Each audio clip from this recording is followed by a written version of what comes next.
All right, Dr. C here with you. So how do you quit taking thyroid medication? Let's say you're on thyroid medication and you don't want to be. So the first talking point is, why would you want to quit taking medication? You know, it's important to cover this point, but I don't know, it's almost a given. I've done natural thyroid care for close to 30 years, and I've got to say, pretty much everyone I've spoken to has wanted to take less medicine or not to take it long term.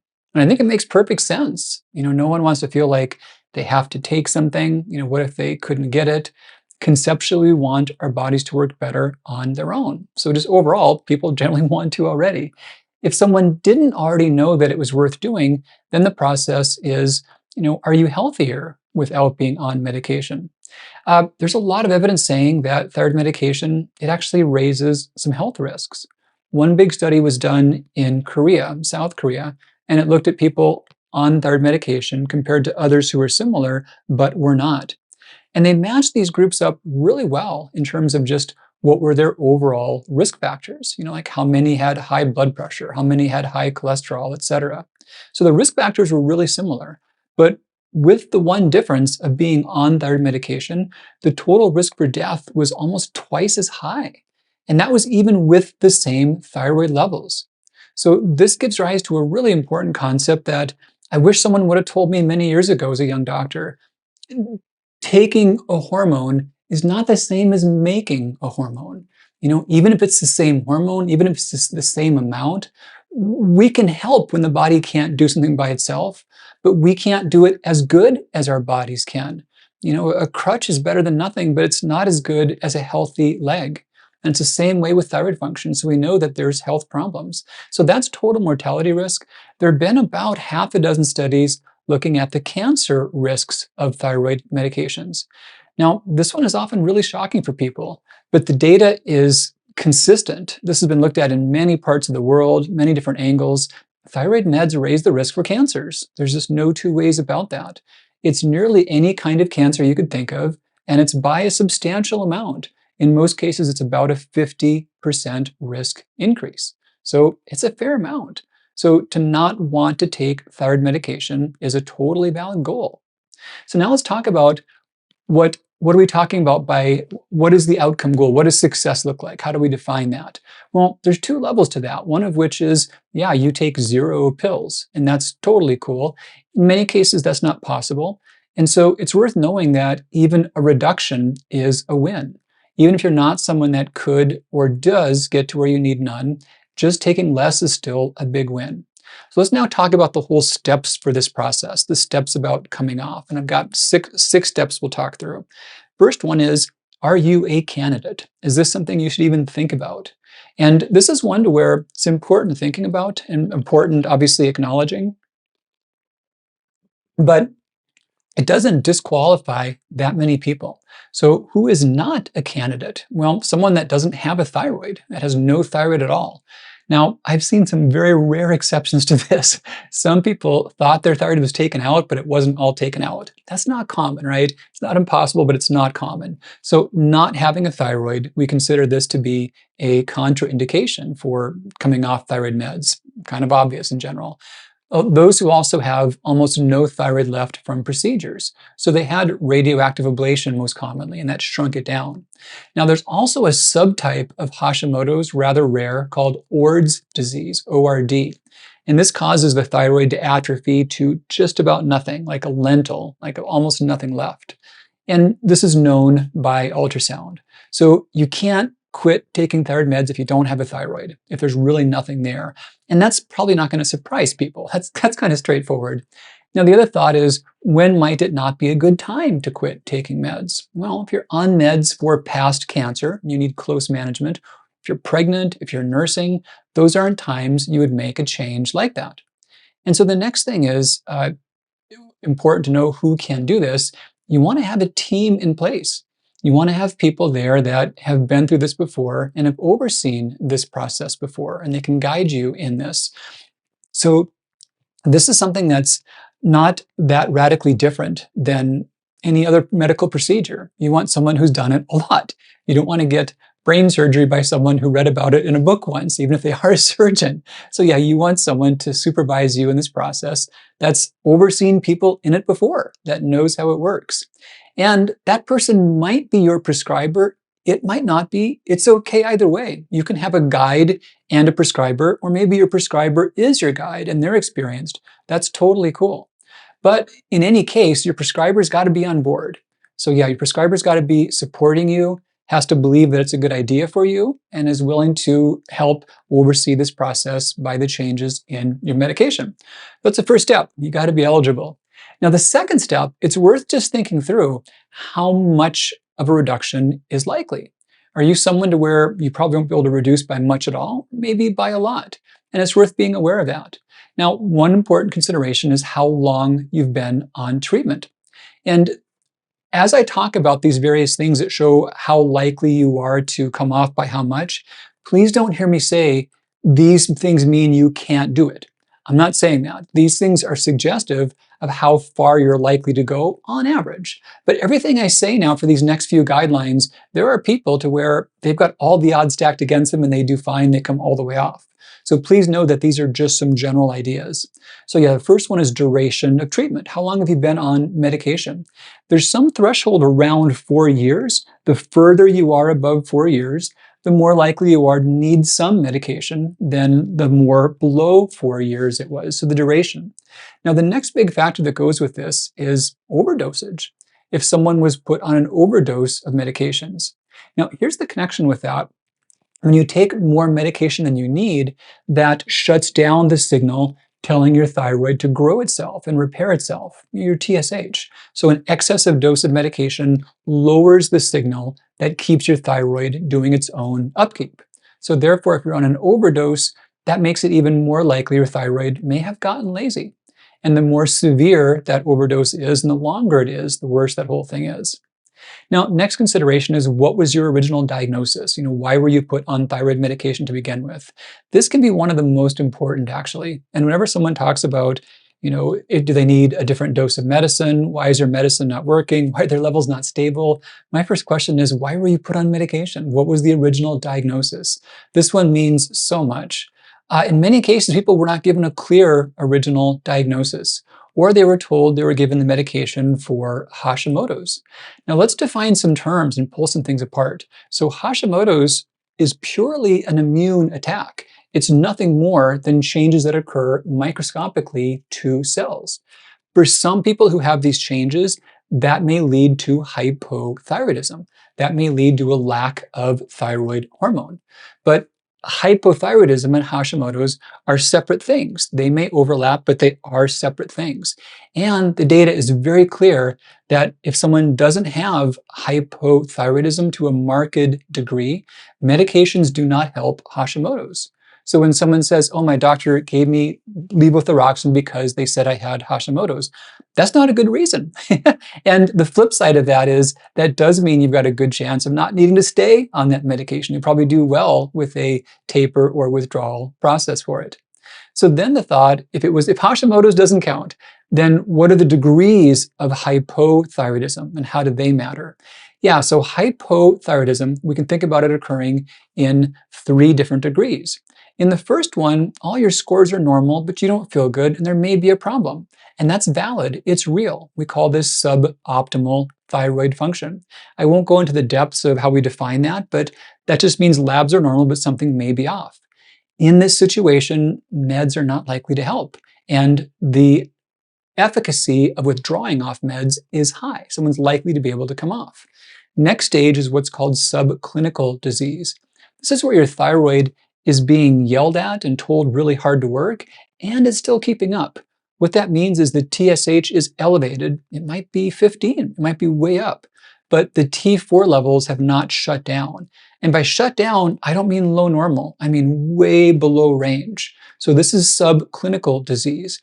And that first thing of suboptimal and the second thing of subclinical, this is somewhere around 97% of people on medication are from one of those 2 levels. That's almost everyone.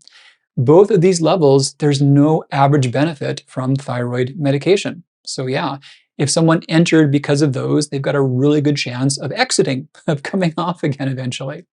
And then last up is what's called overt hypothyroidism.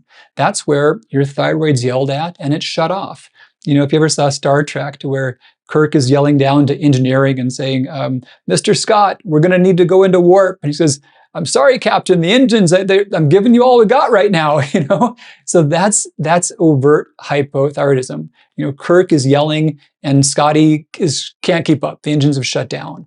In those cases, medications do provide net benefit. And even though they do, people can often still not stay on them long term. There's a really high percent of those with overt disease that don't need medication long term. So those are the main things that talk about predicting who does or does not, who's likely to come off.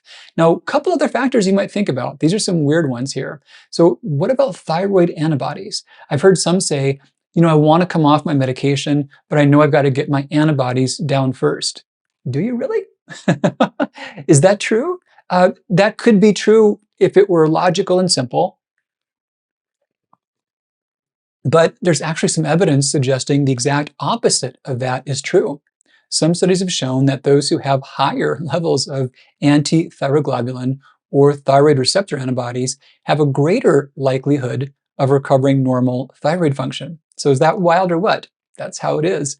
Thyroid peroxidase doesn't seem to have a lot of effect, good or bad.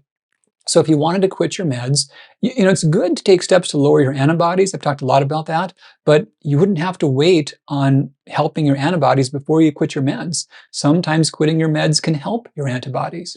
And here's another weird one, you guys. So positive family history. I've heard some say, you know, I want to come off my meds, but everybody in my family is on thyroid treatment. Guess what? That raises your odds of success. It doesn't lower it, it raises your odds of success. Okay.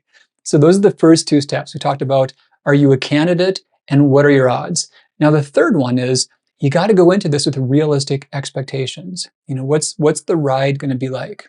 And the first thing to know is that you may feel worse before you feel better. You know, you may feel off during the process. And the studies have shown that people fall into three categories that are pretty equal. So kind of a third, a third, a third. One third is that they get symptoms, they say, hey, this sucks, I'm going to throw in the towel. By throwing in the towel, that means they pause their taper, and they don't go down further. And some of them will wait some time and then taper further. Others will just stay where they are, and others will resume the taper and do okay. So one third is like, yeah, I've got some pretty big symptoms, I'm going to alter this process in some way. Another third says, hey, I've got some symptoms, but these aren't that bad. I think they will pass. I'm going to just truck on ahead, and those things go away. And the last third pretty much has no symptoms. So that's the thing to expect. As far as which symptoms, how bad, most commonly it is fatigue symptoms, and most typically it's not a level that people feel makes them wish to stop. And again, it tends to pass. So what's going on is that your thyroid was having its job done for it, and now it's getting its job back again. So give it a minute, give it a chance, you know, give it some time to get back online again. It can take it a few weeks, a few months, but give it a chance. There's some reasons why that's helpful. Another expectation is that this may not help all symptoms. There's people that can often have multiple things going on that are making them not feel well. So even if their thyroid function does improve, there may be other issues that do go on. And another big expectation is that your lab tests are going to be goofy. So a huge pitfall I see is that someone's doctor may be loosely involved with this process. They might not get how it plays out. And they may check their TSH score or their other markers while they're in the middle of tapering medications. Now, they mean well, and they want what's best, but they don't understand that during the taper, TSH is supposed to elevate. It's meant to go high. That's how the thyroid gets pushed back into work again. So I've seen many times where someone says, yeah, I was tapering, I was feeling fine. My doctor measured my score and said, oh my goodness, you can't do this. You've got to go back on medication.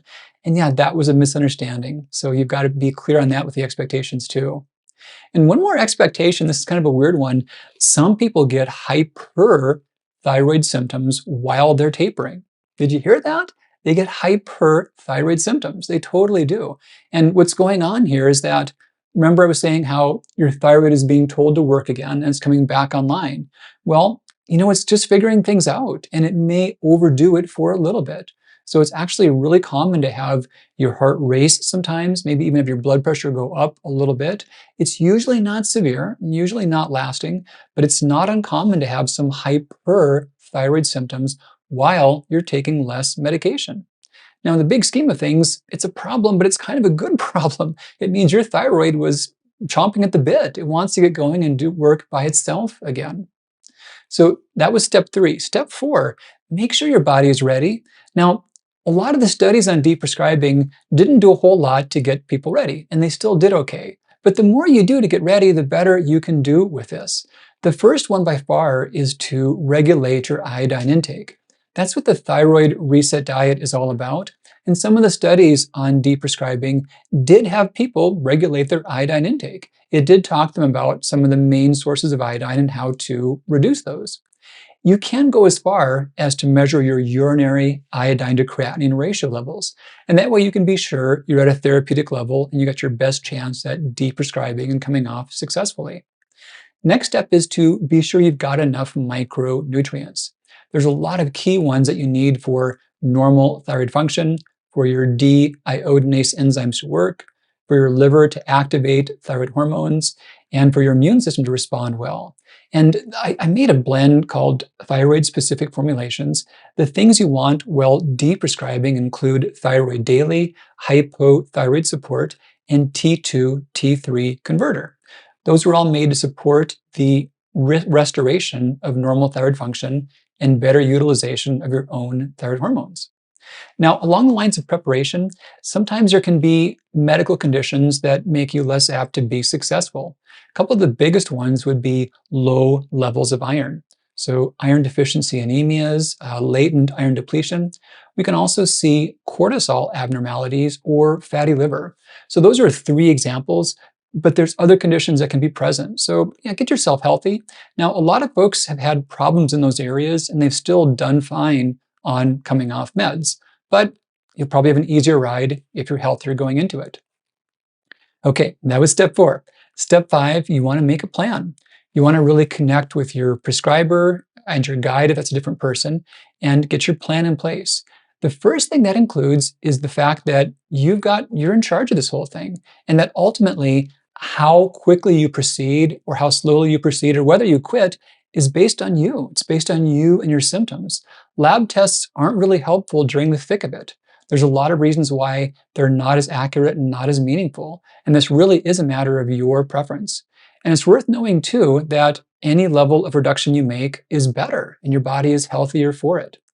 So as you're preparing with your prescriber, the thought is, what do you need for medication? Because you're going to be on different potencies, like you'll change your potency every couple of weeks. So there's different ways to do that, one of which is to have your prescriber give you all the planned potencies. And I'll talk in a moment about how one maps out those plans.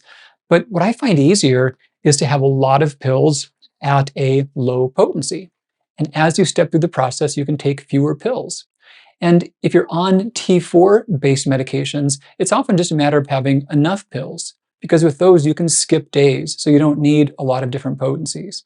But if you're on medicines that include T3, such as natural thyroid or Cytomel, then you'll need some different potencies as you go. And in this preparation, some people even change over to slower-acting medications because they can be simpler. So some just switch over to T4 only for that taper process. The plus about that is it's a pretty easy thing to schedule because they metabolize so slow you can just skip days. The drawback is you're on a new medicine, and it might not be clear if your symptoms are from being on a new medicine or from the whole taper. So then, as part of scheduling this and planning this, you've got to know when you're going to retest. And generally, the best time frames for that are going to be roughly 3 months after you finish the whole taper process. Before then, it's not as meaningful. So now, in the planning stage, you also want to choose a taper schedule. And there's a lot of different ones that have been talked about. I'll talk about 2 main taper schedules. And think about which one, based upon whether you're on T4 only, like levothyroxine, tyrosine, or Synthroid, or with T3. So yeah, natural thyroid, T4, T3 combo. You can do it faster when you're on T4 only. And the reason for that is T4 is so slowly metabolized that even though you might rapidly change the dose of a medication, Your blood levels don't change rapidly. They still change very slowly. So a rapid change in dose is not an abrupt change within your body. That's not as true for T3 including medications. So for those, a slower taper tends to work well. Here's a quick overview of how they typically do go. So a fast taper, which is often done for those with T4, can be done over the course of 2 weeks. And one protocol is to take half of a dose for 1 week and then half of a dose every other day for the second week. Simple example, if someone's starting out on 150 micrograms of T4, they might do 75 micrograms daily the first week, and then 75 micrograms every other day the second week, and then stop. So that's one protocol. Now the moderate protocol, this is the one I've used the most, and this is one that is a 2-month time frame for those on T4 medicine, or a 10-week time frame if T3 is included. So if someone's on a T4 type medication, such as that 150 micrograms of T4, the little mnemonic is 3, 2, 1, done. So the first 2 weeks, they skip every 4th day. Next 2 weeks, they skip every 3rd day. Following 2 weeks, so now weeks 5 through 6, they skip every 2nd day. Weeks 7 through 8, now we're reversing that. They take it on every 3rd day. Week 9, they're done. Now, if there's T3 in the mix, you want to go a little more slowly. So if someone's on natural thyroid, for example, let's say they're on a 90 milligram dose of natural desiccated thyroid, be that Armour or NP or Adthysa, that one is easy to do by a 15 milligram reduction every other week. So first 2 weeks, they go down to 75, next 2 weeks, 60, 45, 30, 15, and after week 11, they are done. Now, those are the most common time frames, and some ask, can I do it more slowly? Can I go even more slowly with it? And of course, someone can do what they and their prescriber think is best. There is a point I've seen to where if you do it too slowly, you may not be as successful. And the theory is that you need a certain amount of TSH elevation to kick your thyroid back into gear. And if you go super slowly, it's kind of like the frog being boiled in water that's heated slowly. It's so gradual, your thyroid never really realizes that it's got to pick up the slack and get back to work again. So on principle, it's not bad to go slowly, but in practicalities, it doesn't work as well for some people. So yeah, that whole time frame more quickly can be helpful. I'll talk briefly about troubleshooting here. So what if it's not working? The first thing I think about if it's not working is someone is getting too much iodine from somewhere. You can troubleshoot that by checking the urinary iodine to creatinine ratio. You want to see it less than 100. If it's not there, you need more time or more thorough avoidance of iodine. Other reasons can be just other comorbidities. I talked about iron, adrenal health, liver. Those are 3 out of many. But yeah, there could be some other thing affecting your health. So assuming you are a candidate, assuming you've done well preparation and it's not worked out for you, there's often something else that's off. Other thing of troubleshooting then is if it seems to not work well, just stop. Just pause where you are. Don't go further. Revisit 3 months, 6 months, 12 months down the road, and that's totally fine. And then the question is, let's say you've gone through all this. When is there a situation in which you say, this was a mistake, I should go back on medication? Well, the first thing is you want to, just whatever reason you think you did better on medication. That's okay. It's your call. You're the boss. That's totally fine. The other one would be overt hypothyroidism. You went through the steps, your TSH is through the roof, your T4 is flatlined. Yeah, you're better off with medication in those cases. Now, what if your scores aren't ideal? Let's say you feel fine, but your TSH is high, T3 is low, whatever else is going on like that. Does that mean you need to go back on medication? No, of course, it's still always your choice, but in those cases, the data is pretty strong that medications are going to give more harm than they are benefit. So yeah. Other things to think about after you're done. Now, you don't have to be as thorough with the diet. So the thyroid reset diet, I talk about a maintenance stage of that. So once you've gone through the taper, you've got more leeway. There's more food you can tolerate, and you can get by with a little bit of iodine, so you don't have to be quite as strict.